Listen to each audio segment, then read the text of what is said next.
All of us, I think, have to grapple with one of the great weaknesses that keeps us from being the instrument of mercy God wants us to be. And very simply, it's called hypocrisy. You know, there's a reason why. You think of Jesus and sin. Jesus names 17 times in the gospel the sin of hypocrisy. He knows that's the big enchilada for most of us. And what is hypocrisy? It's calling people to live what you yourself will not live. It's asking people to do what you will not do. It's expecting of others what is not expected of you. And we're all guilty of it, all of us. Every one of us has some hypocrisy. I'll give you an example, a couple of examples. We priests, we talk all about, be sensitive to the poor and do for those who have nothing.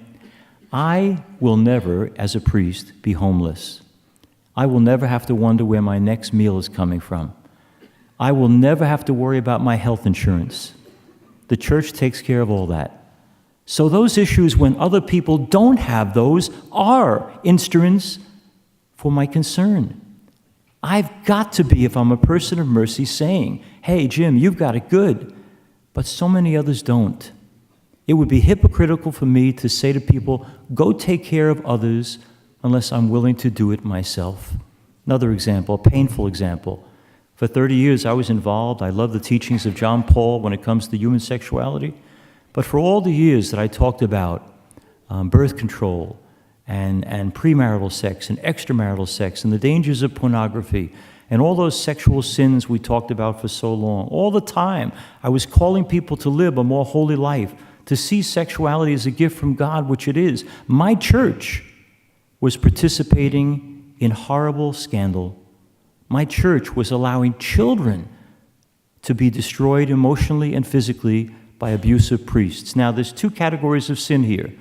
There's the sinners who did the activity, those priests who committed horrible acts against children, but then there's the institution, the bishops, the cardinals, who did little or nothing to stop the horrors for years.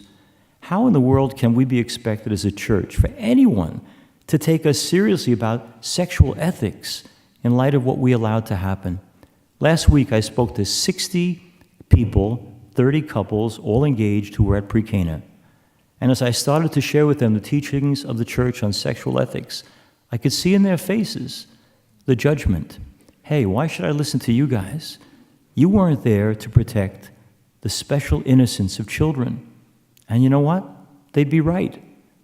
We are hypocrites, so many of us. We expect our children to do sometimes what we won't do. We call them to live a life that's better than ours. We don't realize sometimes as we condemn their use of marijuana, we're knocking down the next beer. All the things we ask people to do that we ourselves don't do. I know I've told you this before, but I'll give you a classic example from my life. Every week when they were younger, I'd have my nieces and nephews at church. They listened to my mass, and then I'd take them out for breakfast afterwards. But they'd have to tell me in the car, what did I say in the homily? Tell me what Uncle Jim just said.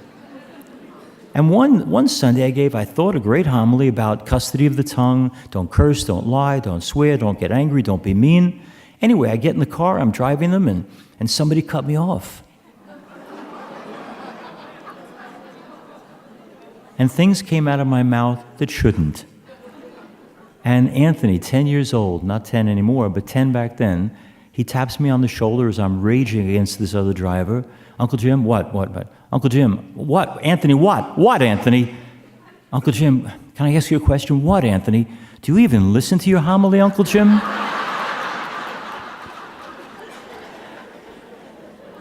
We cannot be instruments of divine mercy unless we are sincere, authentic, and true.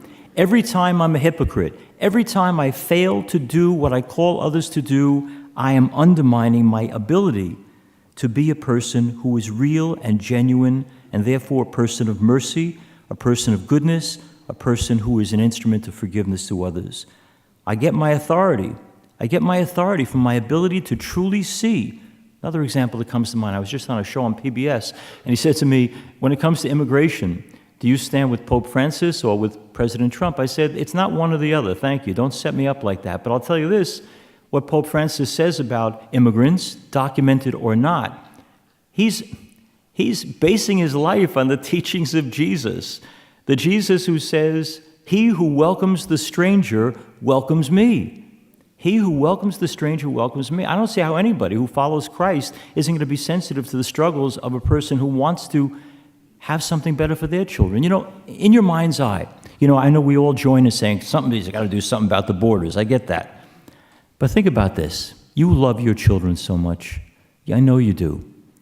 If your kid had no chance for a future, no promise of a meal tonight, no decent home to live in, no future at all in the country you lived in, wouldn't you want to go to the greatest country in the world?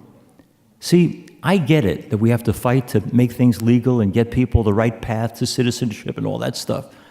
But if I don't want to be a hypocrite, if I want to be an instrument of mercy, I've got to say, how can I judge and condemn people who are doing for their kids what I would do for mine and you would do for yours? I don't have any, by the way.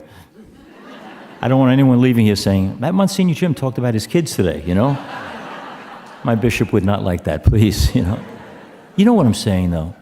For us to be instruments of mercy, we've got to be empathetic, even to the point of saying, I want these people here legally, but I get their struggle.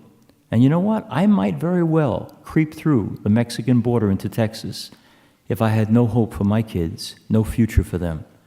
Mercy becomes real for us when we say, I understand what you're going through because I'm willing to walk in your shoes. The greatness of Jesus is he always spent time trying to understand people so that he could better love them. He's at the well with the woman married 5 times and living with her boyfriend. That doesn't sound like a judgmental God to me. I want to get it. What is it about you that you have 5 husbands?